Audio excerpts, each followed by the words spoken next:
IPO culture, right?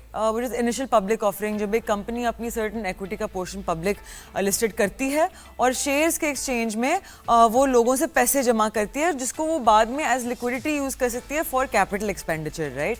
हमारा IPO culture नहीं बढ़ पाया, that is a hindrance in our stock market.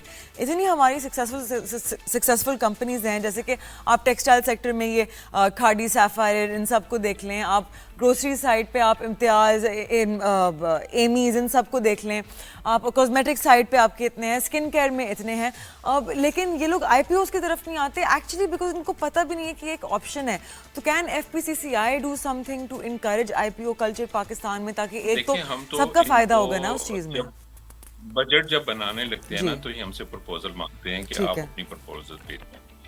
हम उनको एक एक सेक्टर की प्रपोजल भेजते हैं, जिन जिन लोगों को मसाइल होते हैं हम तमाम उनको भेजते हैं और हमें इंश्योर कराया जाता है कि आपको कंसिडर करेंगे. लेकिन हमें मायूसी तब होती है जब बजट अनाउंस होता है तो उसके बाद पता चलता है कि हमारी चीज़ों को उन्होंने बिल्कुल नहीं देखा और उस पर बिल्कुल अमल नहीं किया.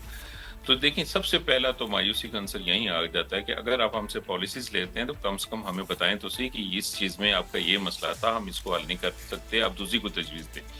तो अगर जब हमारा यहीं से इत्मीनान शेक होगा तो कैसे होगा. जैसे आपने अभी बात की कि स्टॉक एक्सचेंज में जो लिस्टेड कंपनी है उनके मतलब देखें ना, अगर वो कंपनियों पे भी गवर्नमेंट सपोर्ट नहीं करेगी, एक्चुअल तो देखें मशीनरी के गवर्नमेंट के पास है सारे इख्तियारात, वो सपोर्ट जब तक नहीं करेगी वो इस चीज़ को आगे नहीं लेके जाएगी कि हम इसको आगे लेके जाएं और आपके जो मसाइल हैं वो हल करें. तो लोग कितनी आवाज़ उठाएंगे. देखें अभी इतनी लोग इस बजट के बाद लोग परेशान हैं कि हर जगह बैनर लग चुके हैं, हर जगह एक स्ट्रेस की पोजीशन है. अगर इन्हीं एनवायरनमेंट में अगर आप बिजनेस चलाना चाहेंगे और इन्हीं एनवायरनमेंट में आप चाहते हैं कि कारोबार जारी रखा जा सके तो बहुत मुश्किल है. मिशाल साहब, हम तो ये देख रहे हैं कि लोग यहाँ से तैयार हैं, कुछ लोग यहाँ से चले गए हैं और बाकी चले जाएंगे.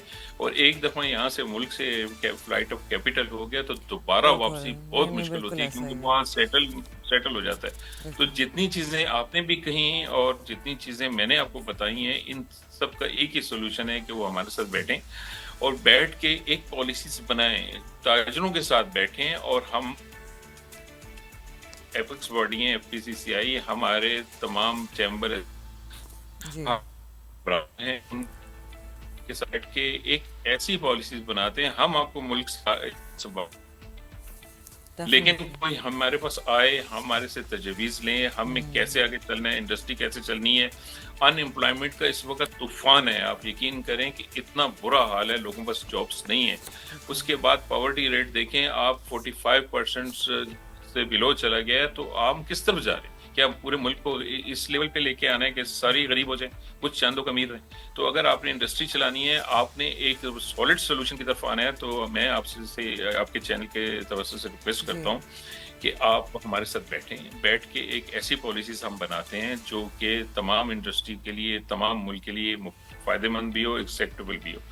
जब तक ऐसे नहीं होगा, एहतजाज होते रहेंगे, हड़तालें होती रहेंगी, मसाइल आते रहेंगे, उससे ये नुकसान होगा कि मुल्क नहीं चल पाएगा. बाहर का इन्वेस्टर भी देखेगा कि यहाँ तो बेचैनी है ताजरों में, अपने में वो नहीं आएगा. डेफिनेटली.